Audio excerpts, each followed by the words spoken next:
Hello, and welcome to another week of the Storied Arcs podcast. I'm your co-host, Mike. And I'm your co-host, Alex. And today we are getting into Extremity Volume 1, which is called Artist. Issues 1 through 6. I do like when they give a title to a trade. Yeah. I usually expect a little more than Artist and Warrior. But it's fitting, though. It's fitting, though. It works, right? That's something we've talked about. I think we both like that when there's a subtitle to a trade. Next level when they go individual issues. Well, that too, yeah. But definitely with a trade because, the trade represents a story arc. And so the idea that I'm sure maybe even internally a lot of creators maybe have, they know what their story arc is, right? And they have an idea of what that theme is, what they're trying to tell in that part of the story, and it's always nice. It's one of those small touches that I like, and I know we've discussed this when they just like take the time. It's not just like Volume 1, Collection 1, or whatnot. They go and tell you a little bit about what the in obviously sometimes the vaguest way possible, but they give a title to the arc of what you're reading. And yes, typically it is more than one word, oftentimes more than one word. But Artist and then Volume 2, which we'll talk about next week, which is Warrior, I think both those do feel relevant to the story that you're going to be telling. Maybe less so when you're first reading the book, but once you get into the story, right? Once you start reading it and getting into what's being presented and who Thea, our main character, is, kind of what her journey is, those titles start to make a lot more sense. Yeah, well, and I mean, the way that I think of it, which I may have mentioned this before, but, people are just going to have to allow me 30 more seconds to talk about this. When I think of like the Barnes & Noble comic buyer who's buying trade paperbacks and calling them graphic novels, which you know what? I'll get pedantic, but no shade. Like, if you're supporting the industry, you're supporting the industry. I'm with you. But that is how I started. Long sailed. Yeah, right. that ship is long sailed in terms of what those words mean. On trades. Yes. Of like, and I started on trades of like Batman, like Long Halloween and stuff like that, and was calling them graphic novels because that is just kind of, when you're not a comic reader and you're telling someone else what you're reading and they're also not a comic reader, you call any bound thing that's not a single issue a graphic novel. And I think entering a story like this, where it's two trades and, they're bound as things, and you're probably, if you're in Barnes & Noble or Target or something like that, you're not going to be a single issue reader if you're looking for comics there. So you'll think of it as like, oh, this is like a 2-volume OGN or something, and it's like, that's fine. One's called Love, one's called Warrior, and I will say Artist Warrior.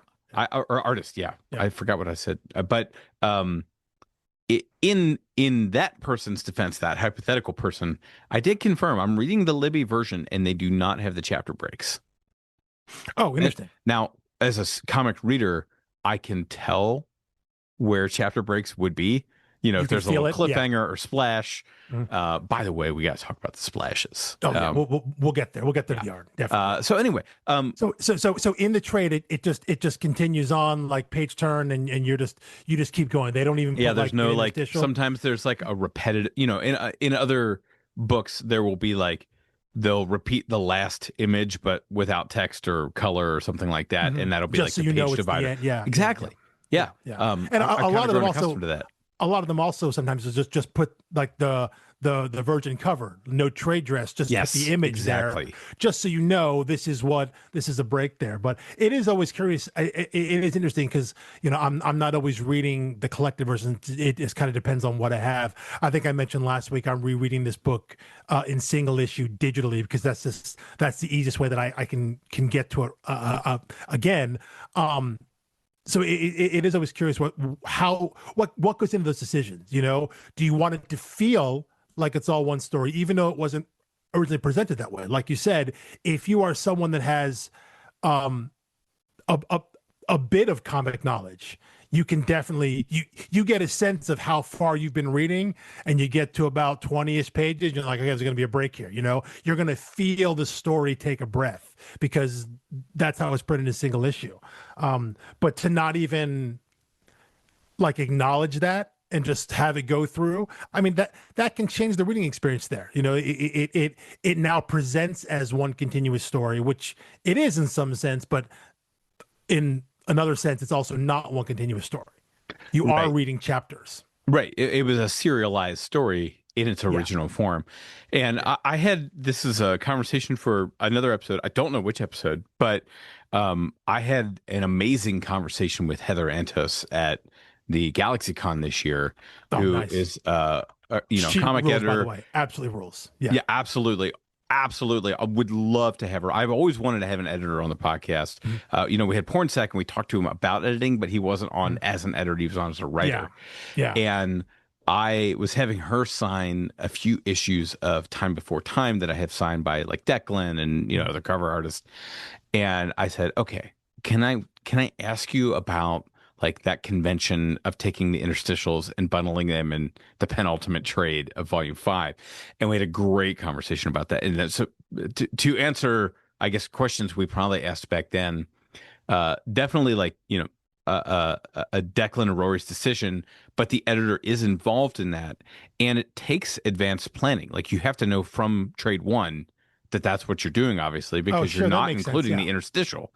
Yeah. So you have to, you're also betting that your run will go as long as you plan for it to go, for those interstitials to add up. Otherwise, if had that got cut at like issue 18 or something, what do you do? Do you like dump three They're, interstitials in a small trade, they're or not do you have to well, be single issue only to get what them ends up all? I think what happens in a lot, I hadn't thought about it that way, but what happens in a lot of cases is those issues never get collected in Exactly. the single trade format.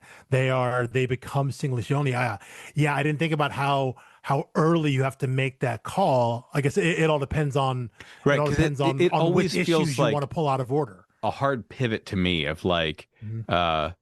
oh, we're going sequentially, we're going sequentially, we're going sequentially. And right as we've got you interested, we're right at the end here. We're going to slow things down and back out and Yeah, give you all these interstitials. we can give And you it's like, a different perspective. Yeah. right. And then it's like, no, this is very, very intentional.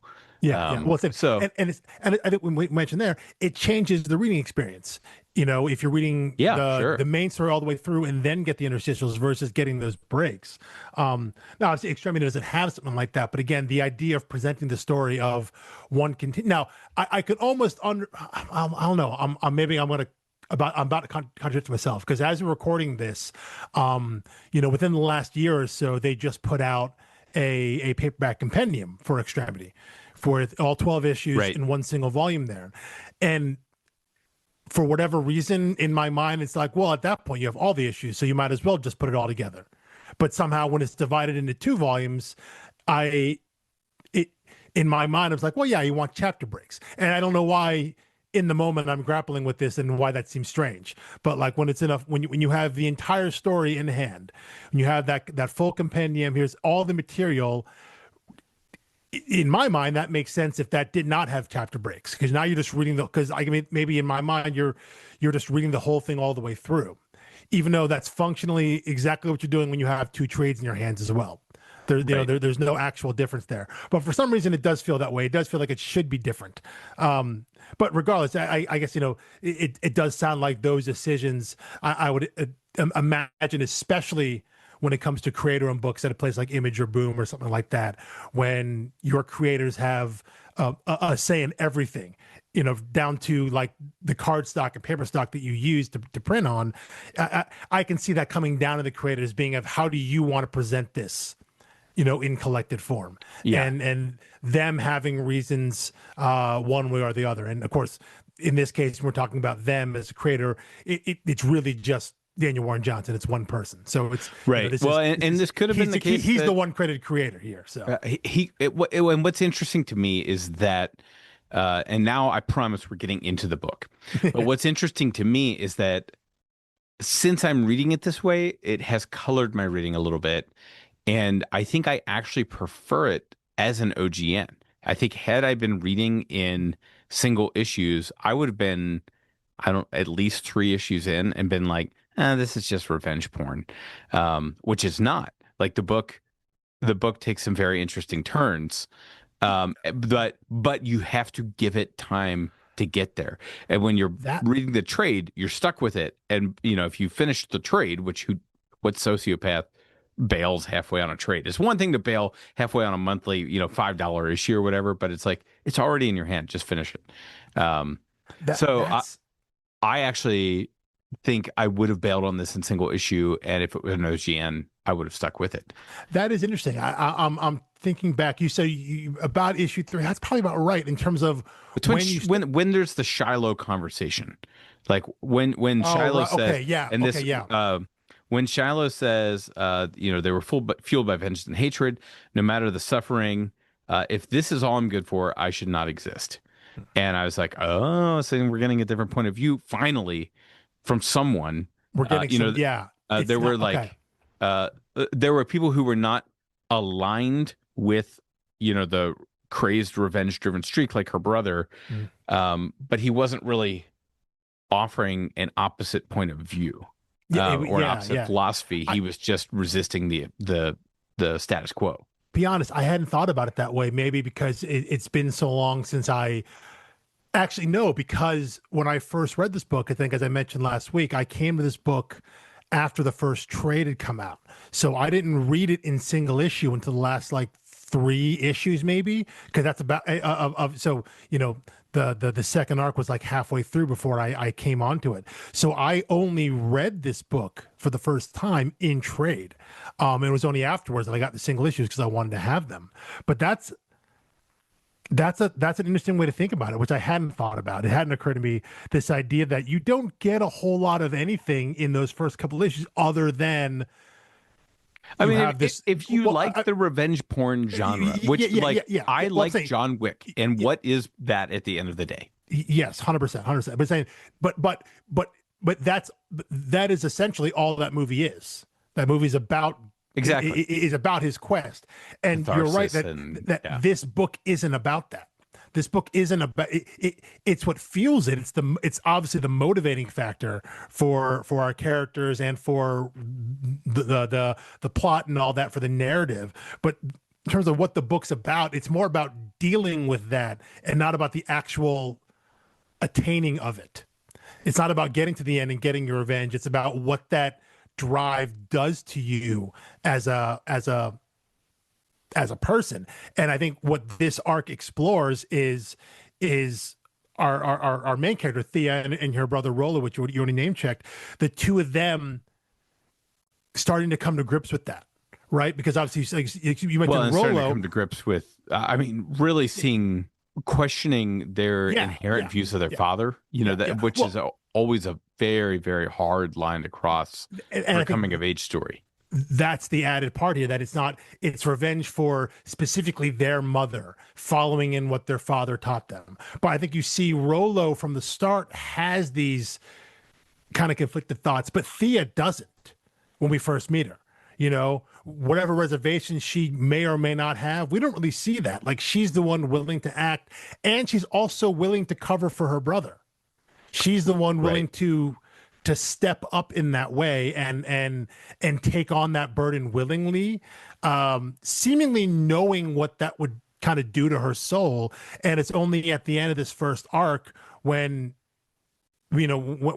she's faced with the choice of continue this bloodlust streak, fighting her enemy, or saving her brother, who at that point had in their father's eyes abandoned the family. She chooses her brother. And is thus rejected by her father for doing that, because he is on this streak of like the mission is all that matters. The revenge is all that matters. She understands the tension rightly, because obviously, the mission is all birthed out of a love of family and what's happened to the family. And then you're put in the moment where you have to choose between your revenge or the love of family. And the revenge itself is rooted initially in the love of family, but now they're at cross purposes. And now the revenge has become its own monster that is like self-sustaining, self-feeding, not really tied to the original event anymore. It's just who he's become now. Yeah, and I think And that's and exactly she's faced that's with this great crossroads at the end of volume one of yeah, like, yeah, yeah. you obviously know which direction she has to step next, Yeah.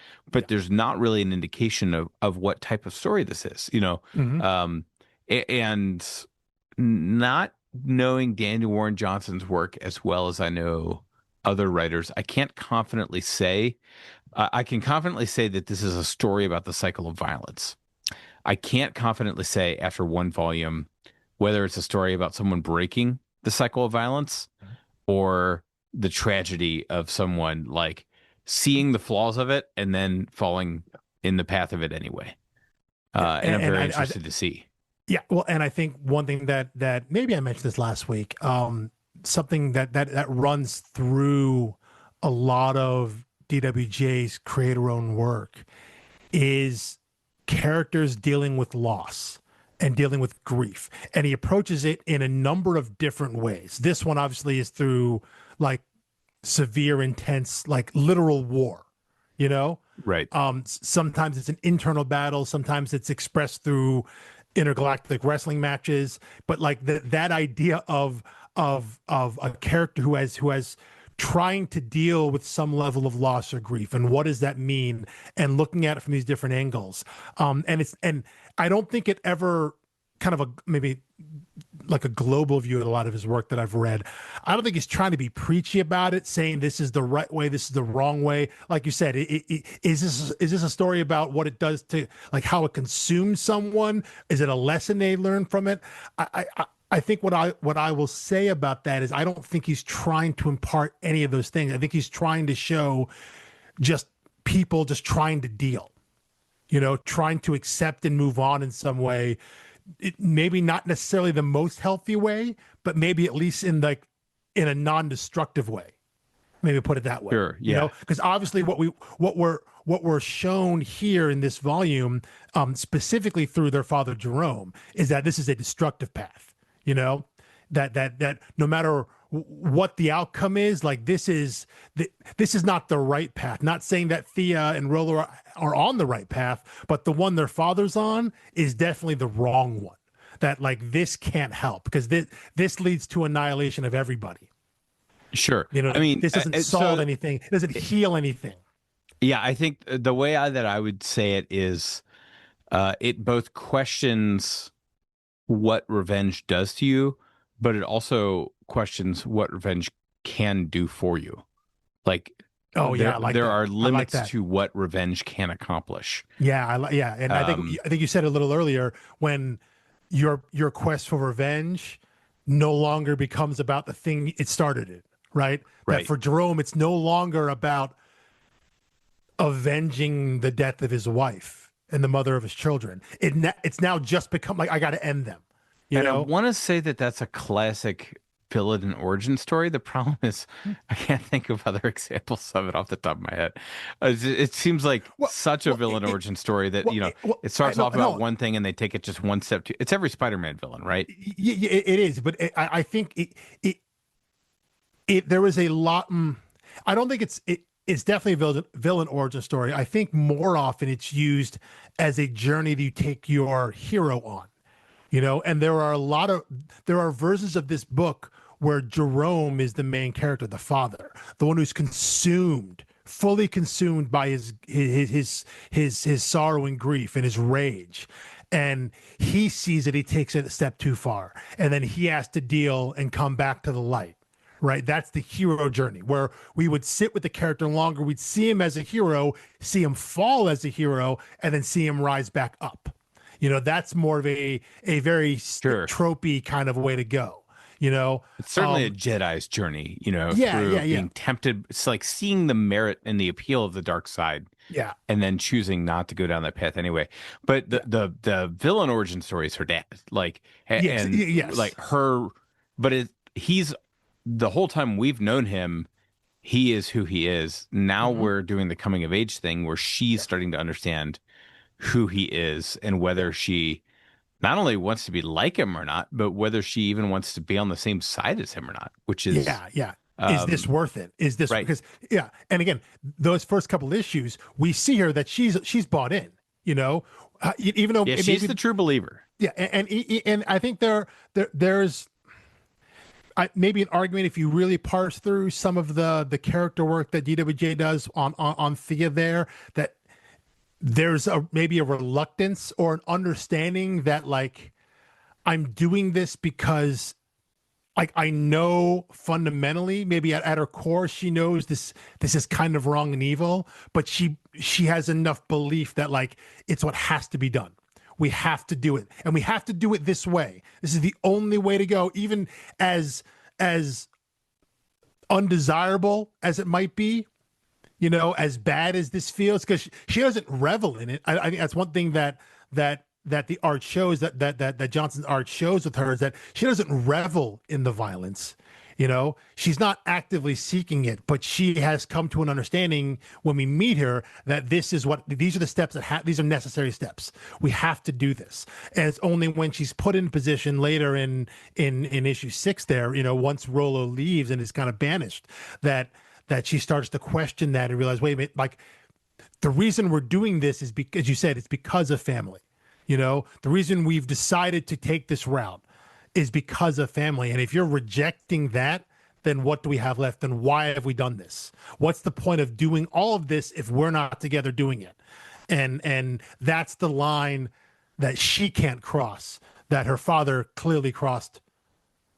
Or maybe that line was never there for him. Well, I mean, I think, that's also possible. I didn't even think of that. But I thought, and this is what makes it good writing, that makes it not so cut and paste for this type of story and not quite as tropey, is that I thought the Dag torture and killing scene would be the turning point for her, of like, I'm holding a drawing, of this man's wife, and he's clearly a different man now. And even it seems like her dad starts questioning himself when he's like, you knew we were coming. Why didn't you run? Yeah. And they really thought, I guess they thought they could reason with him, that they could like show him this, they could apologize to him, that they could reconcile this thing. And he has no interest in that. But there was a little bit of, I don't want to say victim blaming, but that's Jerome being like, you're making me do this to you, which is, I mean, like, that's a load of crap. Right. You came, but that is him justifying it in his own mind. That's what people like that do, being like, hey, I don't want to do this. You just do what I'm asking, and I won't do this to you. And but they've left over the fact of like, well, then why are you imposing this on this guy? You came to this guy's home, you have captured and you have tortured him, and you're being like, hey man, this is your fault. This is happening. I don't want to do this to you, but you're making me do this because you're not going to cooperate. It was like, well, you got a knife to my wife's throat, man. Right. So, and ultimately, as we see, in the end, it doesn't matter. Jerome gets what he wants, and he still kills both of them anyway. But you are right, though. That isn't the breaking point for Thea. While she may be disgusted by that, she still has the rationalization of like, this is what we got to do. I think she's still like inheriting the rationalization of like, definitely. Well, if he can get there, then I guess I can get there too. Yes. With her dad, and great parenting lessons in here. Yeah, real strong. Instilling that. It's good work ethic. Set a goal. Work towards it. But I was wondering when this came out, because it feels potentially like. I was going to put this in another culture, so it's not offensive. I don't think I'm going to offend that many people to say, like, it feels a little bit like a mega family or something, but like the children coming of age and entering the world themselves and being like, oh, wait. Oh, you know what it's like? It's like Jojo Rabbit. Did you see that movie? Yeah. Okay. I mean, the Hitler Youth kid who like finds out his mom is hiding Jews in there, and he's like so locked into the party mentality that he's like going and study. He's like, she doesn't feel like an enemy to me, but I know in my head that she is, because all of this propaganda and everything around me, like I've learned so much, I've so internalized the fact that she's a bad person that I can't even see what's in front of me. And there's like a certain willful blindness to it that Jojo eventually overcomes, presumably because he's a child that adults would not be able to overcome. that's like a reverse example, right? But Yes, it's right. but it's this it is the same idea though of indoctrination of youth, of belief that this is what has to happen. This is the way the world is. This is what we have to do because they did it to us. There is no other way, and no one ever questions that there's another way, right? Because according to everybody else, according to all of not just your parents, but like all the elders in your clan here, this is all anyone knows. And so this is how we have to act because this is how they act against us. And there are, it's just you're told the world is absolute. It is completely black and white. It's binary. It's us and them. And there can be no reconciliation because there never has been. And this is just the way the world is. And if that's all you're shown, and that's all you know, and then you add on the personal aspect, right? Because Thea's mother is killed in like some raid here, right? And she's not the only one killed. Like their clan, which I wrote the name down here. The wait, where is it? It's the Roto clan, right? That's that's where Thea and Rolo and Jerome part of. Like they lost a lot of people. Many people were murdered. So that part is almost like accepted. Like we're at war with this other clan. But you add that personal factor on there. How can you expect a young person to shake out of that worldview when A, it's all they know, and B, there's an intensely personal connection to it. Right. It has to be something. So like the fact that Rolo is even able to kind of shake free that on his own, because Thea doesn't on her own. Thea needs Rolo's rejection of it in order for her to start questioning things, like outwardly, truly questioning things. So the fact that Rolo was able to do that, her younger brother was able to kind of see through that veil and just be like, what are we doing? And start even questioning, is there another way? Yeah, I mean, I chalk that up to a little bit of second child syndrome. Could be. Historically, first child will clone the parents' values, follow footstep, be the good soldier. And the second child is like, well, the best I could do is a repeat of that. So I'm just going to go a different direction. And, if if both parents are engineers, first kid's going to be an engineer. And the second kid is going to be, an artist who goes skiing a lot. Yeah. Well, and that is, I mean, and I don't think this is part of it, and maybe it is the birth order. Well, no. I was thinking as you were speaking, I was thinking about this. It could be a gendered thing because Sure. Am I right? At some point, Jerome says to Rolo that he's going to be Abba, right? Which is the term, that the rest of the clan has for Jerome as he is their leader. And maybe the fact that, eldest son, only son, he's going to be that someday. So in that way, it skips over Thea, probably because she's a woman. So maybe that's part of it too, this idea of, and I don't know if he's making a commentary on that, because it doesn't really come up. I think it's more of just I think he's, now that I'm thinking about it, I think maybe just DWJ is saying that's how their society is set up. So maybe Rolo does feel, because of that, there's extra weight put on him, that he has to step up into the role, and he has to do this because it's an obligation to the clan as a whole, right? So maybe that extra pressure, or maybe I was going to say perceived pressure, but probably actually is actual pressure. If you're told, hey, when you grow up, I feel like we see the pressure here. Although it does seem like, for whatever reason that we have not seen in the past, Dad's kind of already moved off of Rolo, and it's like, he's kind of worthless to me. As long as he doesn't get in the way, he can stay around. Is kind of the impression I get. Yeah. Well, and I think, and that I did pick up on, but the way I read that, and see if you agree, is because in the years since their mother was killed, Thea has stepped up and has been kind of a right-hand man. No pun since she Right. lost her right hand. You know, she has filled that role while Rollo is aging more.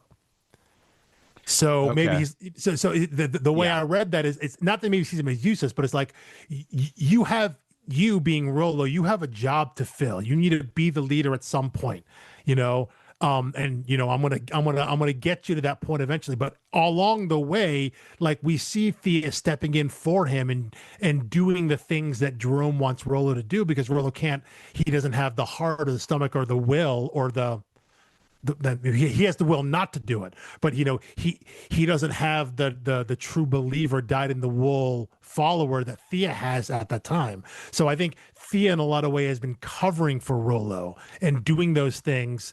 I think because, you know, probably goes back to what was taken from her. Because we haven't mentioned, you mentioned there the idea of her being an artist, but the fact that she, you know, specifically was targeted, that the Nim, the leader of the other clan, the Pasnina clan, specifically takes her right hand, the thing that she's good at. So she doesn't have that ability anymore. And so it kind of, in her loss of what she thought she was going to be, you know, they have this oracle that tells people their destiny, what they're supposed to be, whatever. And Thea, as a young child, was told she'd be an artist, and that's what she was. And then she lost that, and so in a way of like filling that void, she filled it with that rage and became the soldier that clearly her father wanted, and Rollo didn't have that, you know. So it's almost like she gravitated towards that because it was filling a need for her, and that need was just, I need some purpose. I had a purpose. I was lost. Not only did I lose the purpose, it was taken from me. And so my new purpose is to avenge that or get revenge for that, you know? And Yeah. that specific drive Rollo doesn't have. Although now I'm wondering if, I mean, if the physical loss is part of the sunk cost for her, of like, well, Oh, yeah, if probably. these guys aren't really the villains, then I lost a hand for nothing. Yeah. Oh, yeah, probably. Yeah. Like, I think, Yeah. that's usually more on the subconscious level, that type of objection, Mhm. but still very real. I mean, the subconscious is often more difficult to overcome because you don't even know why you're thinking what you're thinking. You're just Yeah. doing things. Yeah. But you're right, that the fact that she has a literal reminder. Again, the idea that, and Whereas, like, they both lost their mom. Don't want to yeah, minimize that. yeah, yeah. Well, but I think But, for her, the idea that she was attacked personally, right? It wasn't right. a random taking of her arm. It was taking of her hand.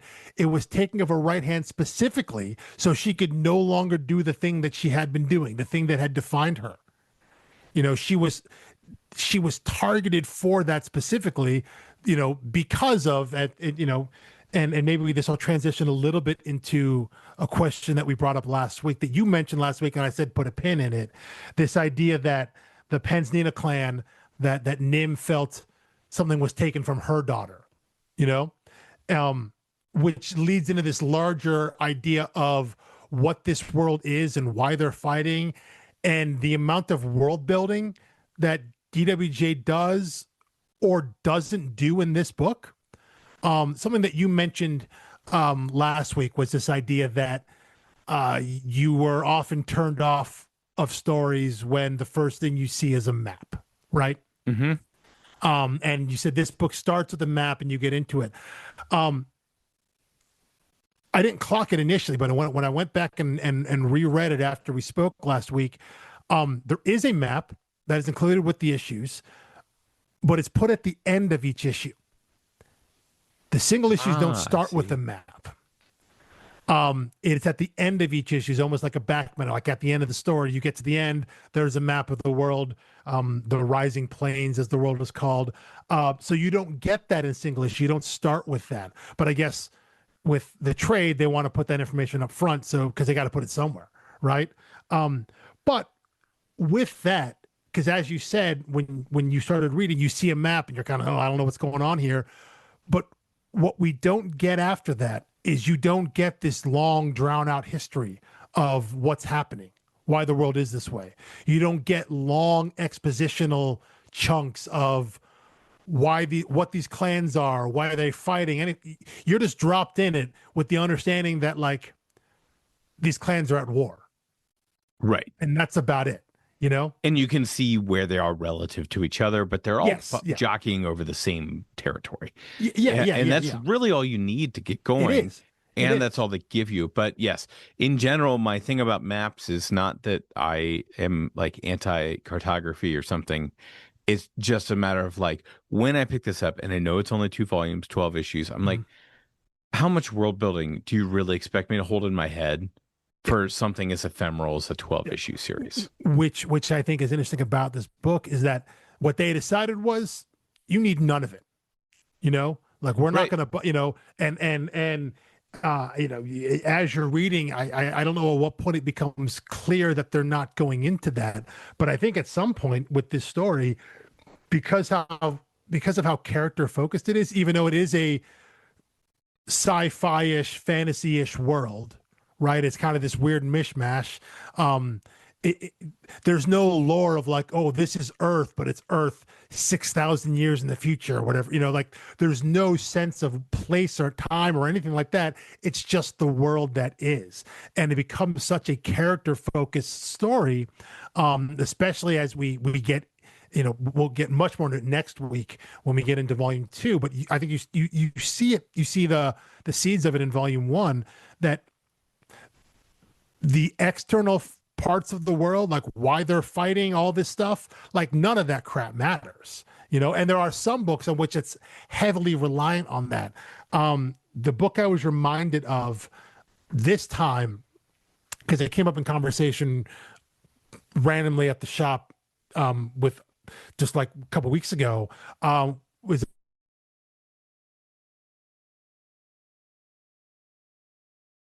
Pena book Seven to Eternity. Oh, I don't know if sure. you've read, yeah. That is a big high fantasy, deep, heavy lore book where every issue starts with like a full page, like handwritten bit. This Because is going to be shocking to you, but I yeah, bailed on it. yeah. It's a hard read because it it starts to weave all this super complex lore on the first page. Like he's trying to explain the world to you, why things are, what is happening with this character in the world, and it's so much information, and you get that every single issue because, like, the conceit is you're reading a page of a journal, and so you get this full page of text that leads into the story, right in the narration boxes. And on some level, you're like, okay, that's kind of neat. You're getting all this stuff here, but it's such an info dump. Like it's such a heavy info dump that it obscures the story you're actually reading because you feel like, well, if I don't understand every little bit of this, I'm not going to understand the motivation of these characters. And if it's that reliant, if your story you're telling can't stand on the material that you're telling the reader, then maybe you got to rethink how you're telling it. You know, Well, my rethink thing what's is like, are important. you even telling a story or are you just Building a like, world. right? Are you, is this just a D&D campaign? No, Yeah. like, Well, not yeah. that those don't have narrative. Yeah. I mean, Yeah. don't come at But me. Like, I think a book like that's a different thing because it's well, interactive. well, a book like Seven to Eternity was much more interesting. The world that he was explaining was much more interesting to me than the specific story the comic was trying to tell, and that's a problem That's a big because problem. and I think that's where um you can get lost in the sauce a little bit of your own cleverness of like, I created this incredible world. I think about a book like Saga, right? Saga has pretty intense lore, but Right. you don't get it all at once, you know? Right. Like Y- y- you're getting just enough for each issue to work, yeah. and that's how I prefer it. And Yes. frankly, Yes. like Yes. the lost in the sauce, like so obsessed with your own stuff, it's like how I feel reading Lord of the Rings. Like, and that's when I decided like I'm Yeah. not calling that bad. I'm saying I'm not a fantasy guy. Yeah. And if you need a reason, that's the reason. Is like I I think it is intellectually neat that he wrote an Elven language. I don't find it interesting to read a full page of Elven poetry. It's not. You don't and you don't you it's don't a need five detour, pages on trees. You sure? right? I don't You need sure? 5 pages on tree, and it's a detour from storytelling. Yeah.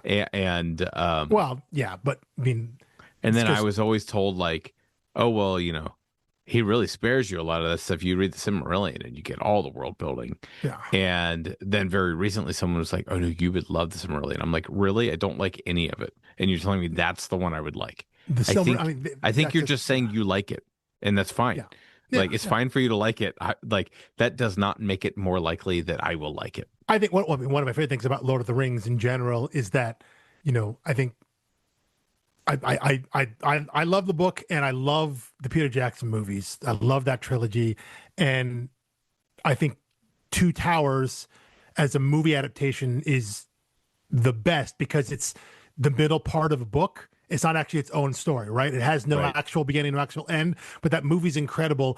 And the Helm's Deep scene is unbelievable. It's Very, such very an good. incredible scene. And I think it is literally one line in the book.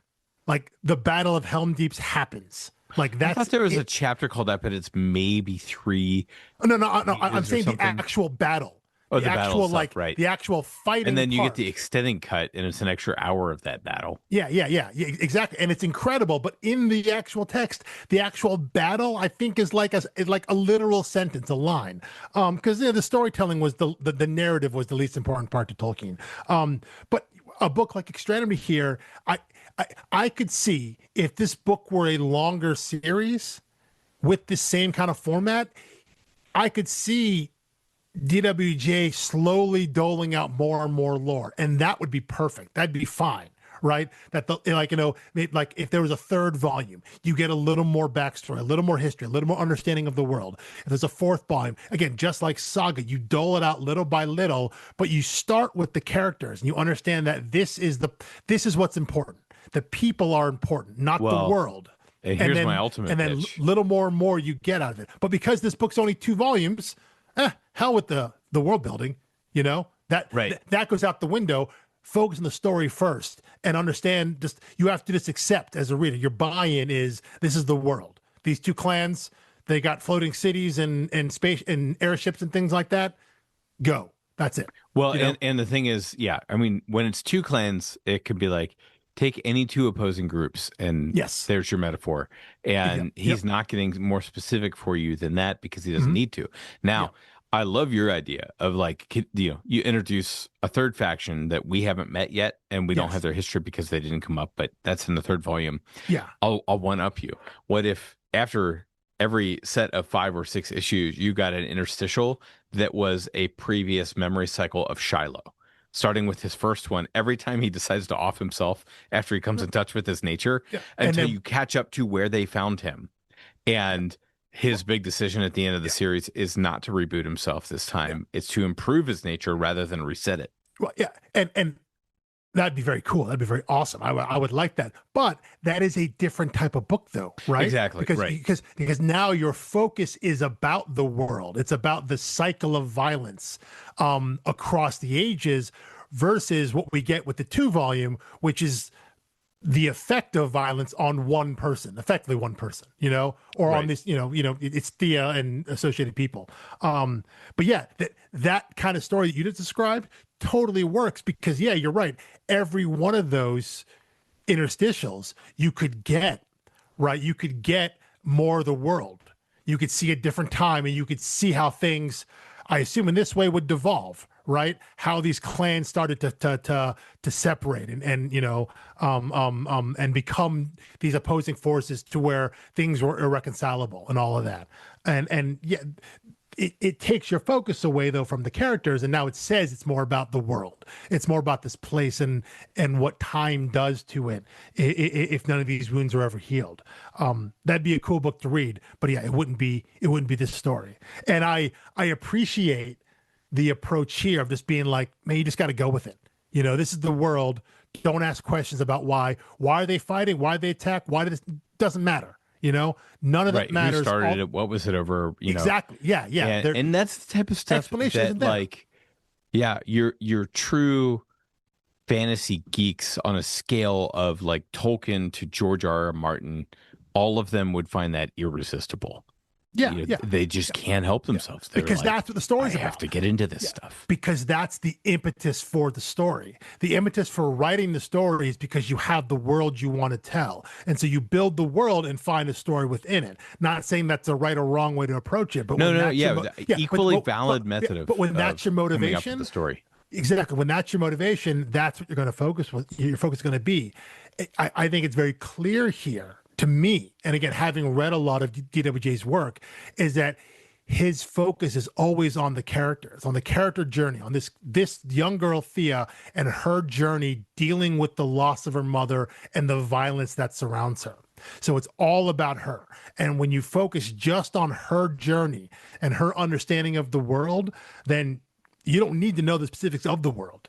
You just need to know what those influences are on her. All you need to know is what those effects are, what those external forces are pushing on her. You don't need to know why they exist. You don't need to know where they come from. You don't need to know the origin of it. None of that stuff matters. All that it matters is that this is the world she lives in. How does she deal with it? And not straying from that and not feeling the need to over-explain the world at the expense of character. I don't want to say that's a brave choice, because I don't think it doesn't come off like that. But I like that it's an intentional choice that is saying, like, don't worry about this. You know, you don't have to pay attention to why these clans are at war.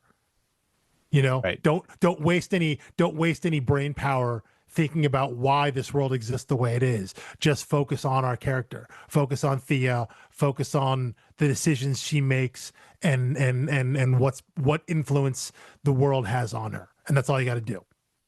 Yeah. Yeah. Wow. Well, I mean, I've reached the end of my notes tonight. Because I'm eager to talk about volume 2, but anything else you got? Well, I've reached the end of my notes on kind of story and theme. I think I do want to kind of step outside that and just talk about DWJ's artwork. Okay. Again, just from a story presentation perspective. I think I mentioned this last week. He's a singular artist. He's one of the kind of singular artists in comics, creators in comics, where you see his stuff and if you know his stuff, this is him. There are going to be things that you see in his artwork that you don't see many other places. Hyper violence, it's going to be exaggerated. It's going to look ridiculous, kind of exaggerated kind of body features and movement and all that. He will have these crazy splash pages, with an incredible amount of detail.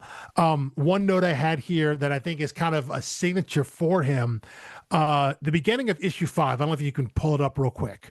It's kind of a flashback to young Thea, and we see that cutaway of the castle. Yes. Right? And you see Thea, and you see all the levels, who's inside, and you can track young Thea. She goes up there. That is like a DWG staple. That kind of full page splash where there's a cutaway, that kind of cutaway so much more world building than the map. Yeah. Because it shows you like what their living environment is like. Yeah. They're clearly in a repurposed old building. So there's a great one in his Beta Ray Bill series that he did for Marvel. He has a similar kind of cutaway of Beta Ray Bill's ship, and you see all the levels and all that, and that sort of like look into it, that cross-sectional look is, I think, kind of one of the signature things he does in his stories, which I think is so cool.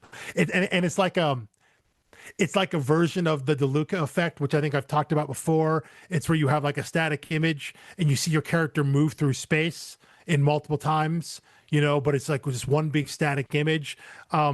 You get that here because you can track young Thea as she runs from like the bottom of the castle to the top to her father or her parents, right? And along the way, you're right, you see all the various levels, what's happening. You can sit and focus in on all those levels. You can see what's happening there, what kind of live space is there, what's happening at those rooms and all that.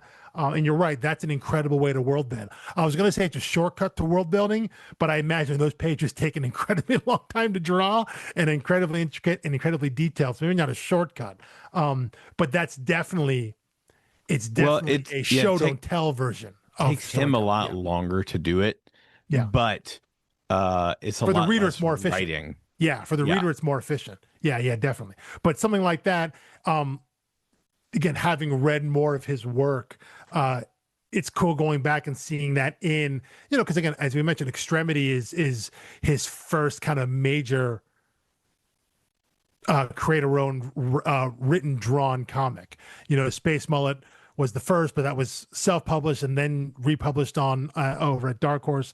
This kind of being his first foray into like images, kind of spotlighting here's a new talent you should be aware of, and seeing some of the tricks that he does, that kind of cross-sectional view of a structure or something like that, and seeing that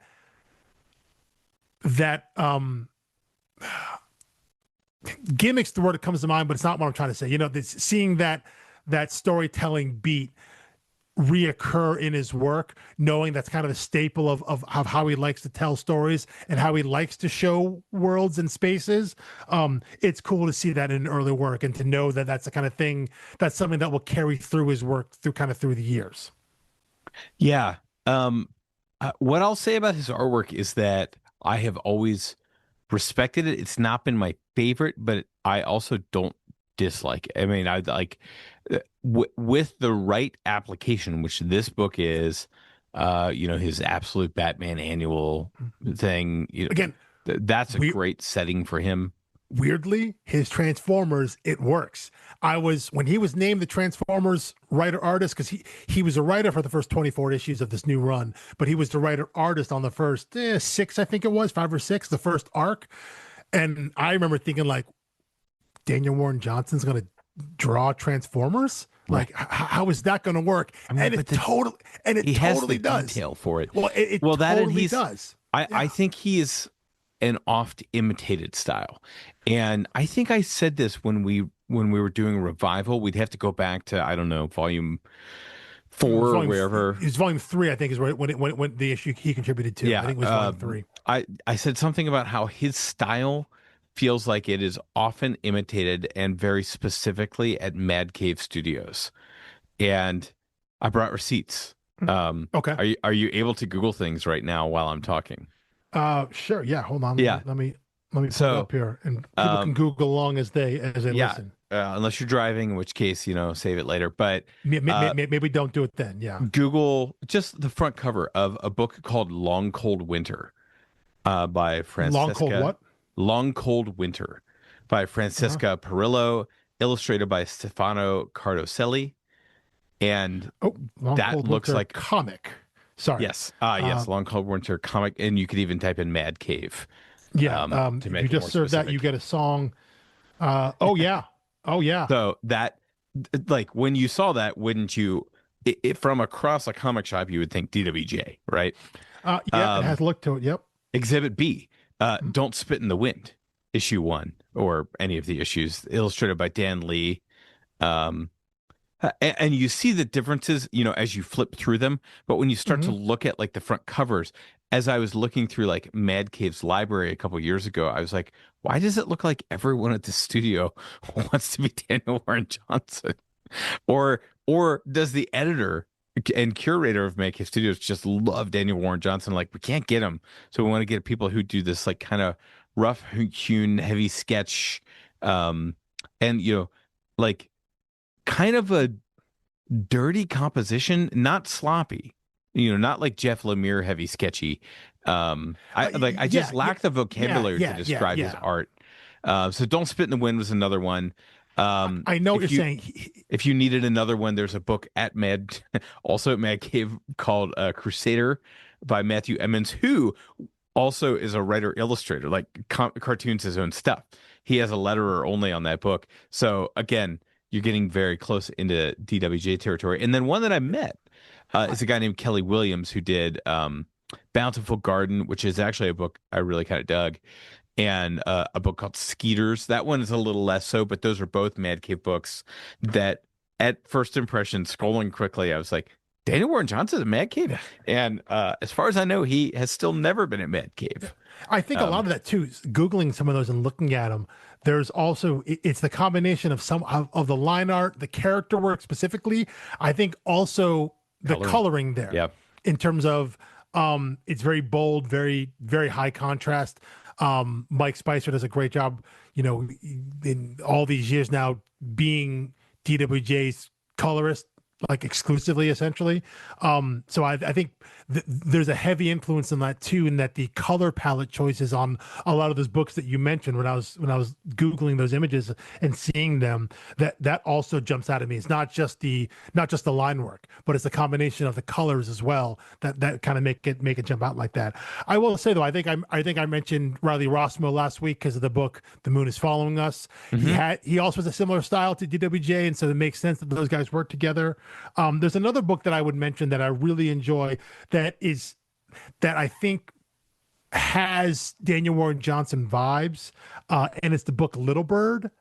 Oh yeah, yes, image yes, book. yes. Yeah, it's written by It's like three Darcy Van oversized issues or Poltergeist. something. I think it's like four oversized issues. Yeah. I think the writer is Darcy Van Poltergeist, but the artist Ian Bertram has a style that is compatible, I think, stylistically to something like Daniel Warren Johnson. I think it is still distinct. It doesn't look as, I don't want to say copied. That's a heavy word in comics. It looks distinct enough from Daniel Warren Johnson's work, but I think you would put them like on a similar branch on a tree if you were to look at Ian Bertram's arc, which I think is interesting there, that you have, and I think same with Rossimo as well. That those are three you could kind of group together, but when you would look at them, you would not look at those three and say they're all the same artist. Like you would not, even if you didn't know who the artists were, you would look at them and tell that they were drawn by different people, but they look like they have the same influence. Right. They look like, exactly. And what I'm saying, I guess, is I don't know if they are imitating Daniel Warren Johnson or if they're all imitating someone else, and Daniel Warren Johnson is the one who has just made it the biggest.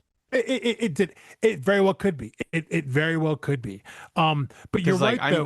I think any modest artist, and that's most of them, would be like, oh, my style, like usually your style is like you trying to imitate your favorite person and messing up, and that's your style. You fall backward into your own voice, your own style. Yeah. And so I would love to know who DWJ's influences are. That'd be super interesting. Yeah, because I think there is something you said there about like I understand that his stuff is not everyone's cup of tea. Because I do think I said last week to kind of reiterate, Riley Rossmo is not my cup of tea, even though there are intense similarities with Daniel Warren Johnson's art. But there's just something about Rossmo's art that doesn't quite land with me. But I know people that love it and love DWJ's work. But I love DWJ's work. I love Little Bird. Ian Bertram's art. He's done some covers he's done some DC covers as well. But that Little Bird book and its follow-up, it's got a sequel. The name's escaping me. Precious Metal, maybe it is. I don't know what it is. Something but I'll read any. Yeah. I'll read any books from those creators set in that world, because I think that style is so crazy and so awesome and so different to look at. And yet, as I said, Riley Rossmo's art just doesn't quite land with me. And so I think he is an artist that can be polarizing versus someone who draws a little more traditionally, I guess. Look, like every artist to some extent is polarizing. Some of them are more universal, but case in point, exactly a week ago today, we were driving up to GalaxyCon Columbus. I will not name my carpool ride, but in that carpool revealed that huge fan of DWJ. He is not a fan of Greg Capullo's art or Scott Snyder's writing. And you get a lot of hate in comic shops for that. And I was like, I don't understand why me saying like, he's like, he in no way is trying to take anything away from people who like Scott Snyder and or Greg Capullo. It's just like, that's not my thing. And I really like Daniel Warren Johnson. And I'm just like, can't this be the attitude we all have with art, since it's so subjective? Normally I agree with you, but I know who you're driving up there with. And the Capullo Snyder stuff, that doesn't bother me. This person doesn't like Darwin Cook's art, and that's a tough one. That's your all-time favorite, isn't it? He's my literal all-time favorite artist. Oh, you know what? That may have come up in comic history. So that may have come up in the car ride. Yeah. This person but does not like. I think that this person was talking about the Richard Stark, the Parker books. The Richard Stark Parker books adaptations. Yeah, and my experience with Darwin Cook is the legendary Catwoman run with Ed Brubaker. And I guess I had not associated like, oh, that book is that artist, but as soon as I Googled it, I was like, oh yeah, I've read that and I like the art. Then DC New Frontier, one of the greatest kind of, I think, DC stories ever told. But yeah, I mean, obviously art is subjective there, but you're right, there are people, because there are plenty of folks that look at Lemire's art, or like Matt Kint's art, because again, Kint and Lemire are people that are, again, clearly from the same coaching tree when it comes to artists, who will look at that and be like, I don't get it, and I understand that. I totally get people will look at that and be like, yeah, not folks' cup of tea there. But whatever reason is, Daniel Warren Johnson, his style, his exaggerated style, his kind of over the top style. I think when he does big splash pages, he is trying to cram as much stuff in there as possible, right? It's not just some big, huge, beautiful landscape. It's a big landscape, and there's like 500 people fighting in there. Right. It's like he is trying to do like on those pages. It's almost like a maximalist approach where he's trying to put so much in it, and there's so much going on. Like you can get lost just looking at those at every single person and kind of what they're doing in this battle, which is just two clans. In this book's case, it's just it's two clans fighting each other. With like axes and swords and things like that, and spears and whatnot, arrows. But yeah, it's crazy what he puts into it. But there's something about it that for me, I see it and I'm like, I connect with this version of this style when I may not connect with another a similar version of this style. And it's just it to the point where it's something that I've gotten into my head about, where I have picked up books specifically by Riley Rossmo and looked and read them and just been like, I don't know what's wrong. Like, I always feel like, what's wrong with me? Like, yeah. Why can't I get into this? Because it'd be one thing if you just like this whole style, not for me. Again, someone who doesn't read Jeff Lemire's art probably doesn't like Matt Kint's art. Well, I mean, but I was saying that about DWJ. I was like, look, if somebody tells me they're not a Dana Warren Johnson fan, I'm like, I get it. Yeah. However, I'm all in. Yeah. Martin Simmons would be another one. Oh yeah, great. Exactly. Like that. I'd like Simmons. Simmons comes from the Bill Sienkiewicz tree for people that read, New Mutants back in the 80s and all that, made a bunch of Marvel stuff.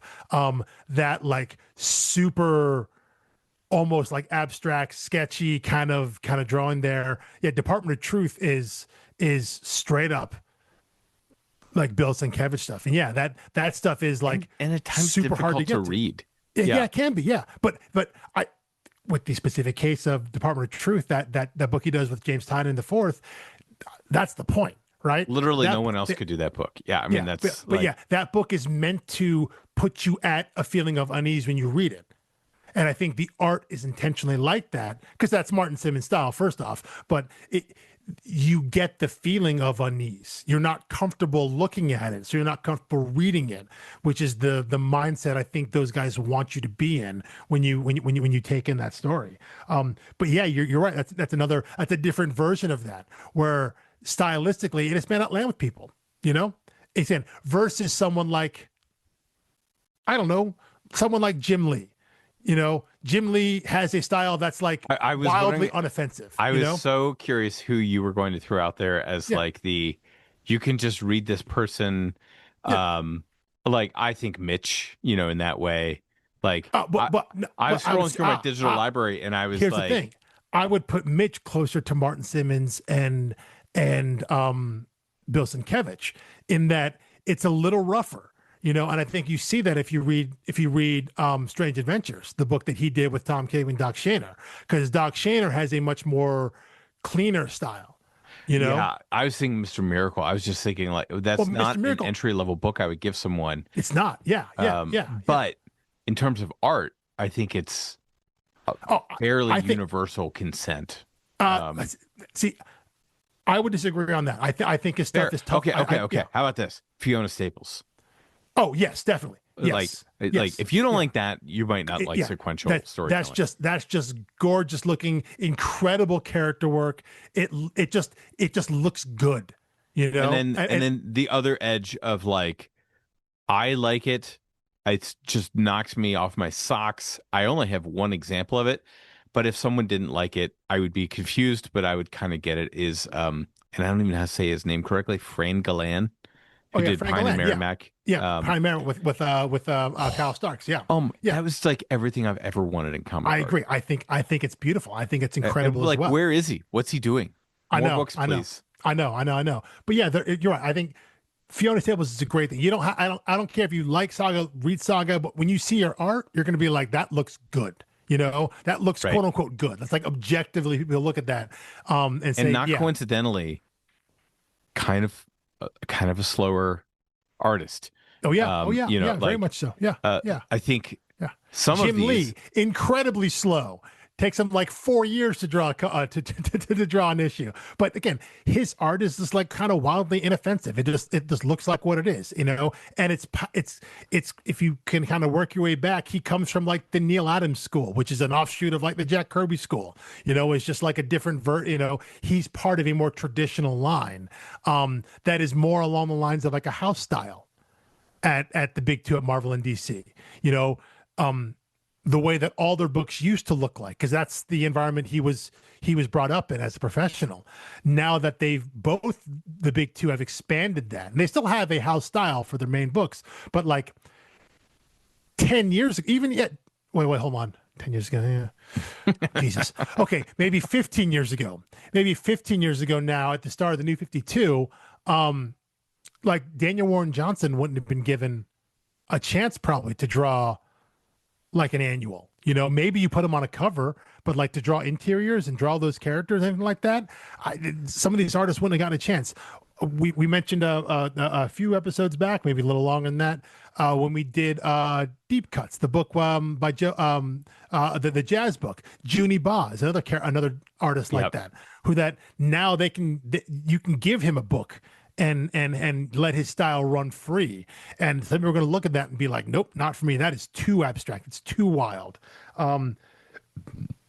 Comics are in a better place when you see more different styles, not because everyone has to like every style, but just because there's more exposure to it and understanding that there are different ways to draw these characters, to draw these sequences, to lay out story and potentially expose people to artists and creators that they wouldn't have otherwise. Because I would imagine there are a lot of comic people who picked up that Absolute Batman annual, who had no idea who Daniel Warren Johnson was, who maybe had no idea who Meredith McLaren was. She drew like a little 2-page backup story at the very end of that book. You know, the two of them doing an Absolute Batman story.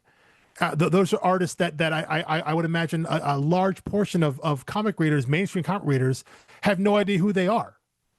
And for them to get exposure like that, again, it seems strange that someone like Daniel Warren Johnson needs to get exposure. He was just writing Transformers, you know, over at Image. It's a pretty big deal, but there's still a level of exposure when you're writing a Batman title at DC, and it's particularly one that's as big as currently that Absolute Batman is, which is the biggest book in comics right now. So like that level of exposure, even for someone like him, is a big deal. And there are probably people that were like turned off by it. Like, this is ridiculous. This is too over the top, as opposed to the stuff that Nick Dragata is doing in the regular book. But there are probably people that looked at it and be like, that is too ridiculous. That's too much. But there's got to be other people that looked at that and be like, wow, this is crazy. What else has this guy done? You know, and then maybe they find Murder Falcon, they find Do a Powerbomb, they find Extremity, you know, and it leads more people back to the work of a creator that, again, you and I both absolutely love. Well, especially when you find someone as an artist only, and then you find out like, oh, they write and draw, which was my entry point for Lemire. Sure, yeah. by the way, as I'm like closing out tabs, getting ready to go to bed, I have one more note on this story, which I'm going to leave as a cliffhanger, not to dive into now, but just to come up to see if this is a clue or if this is just totally random. I love it. The name of the robot, Shiloh. Mm-hmm. The word Shiloh has, many different meanings and yada yada throughout different culture. However, I would argue most famously Old Testament Israel, capital city where the 12 tribes were divided. And so you talk about, division and fraction and all of these little factions warring, both internally and externally. And, there's the scarcity, and Shiloh was the kind of sanctuary city where the tabernacle was kept and the Ark of the Covenant and yada, yada, yada. So is that a fun hat tip, or is that foreshadowing perhaps this character's role, or is this just like he had some other use for it in mind? I think when you Google Shiloh, it's like, yeah, it's just really this is the Google AI overview, which is so bad. It's remarkable. It refers to several important things. An important ancient Israelite city where the tabernacle resided. Great.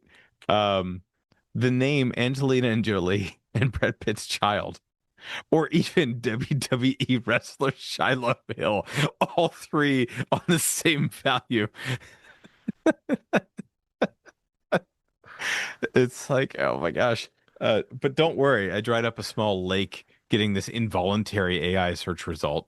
Yeah, it's good. That's the important stuff. You literally can't disable it in Google right now. I know you can't. I know. Hopefully later you can, but it's terrible. But no, I like that. I like that idea, whether it's explicit or implicit. This idea that,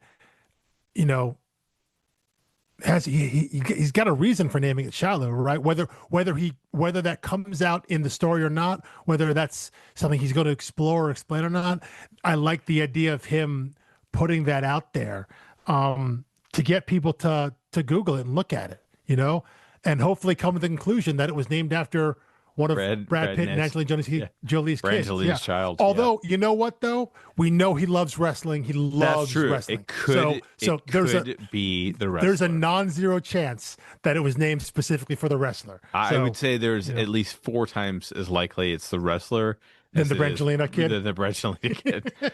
No matter what Google's AI overview will tell you. You're probably right there, but maybe it's one of those mysteries of the book that remain throughout there. But I do like the idea of thinking about and putting that out there in terms of, like,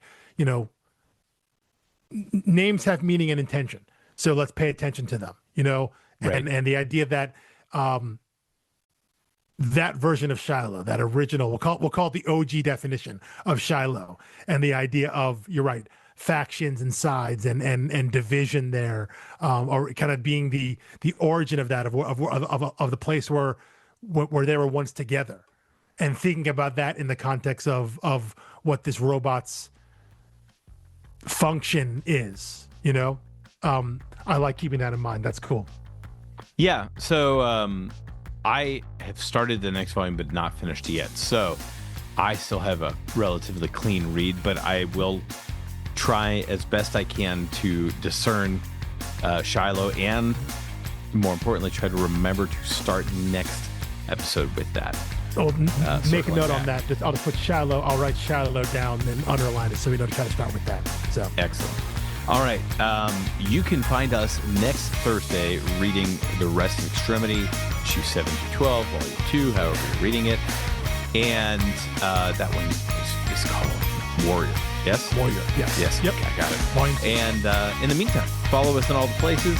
Instagram, Blue Sky, StoriedArcs.com, and we will see you back here next week. Peace.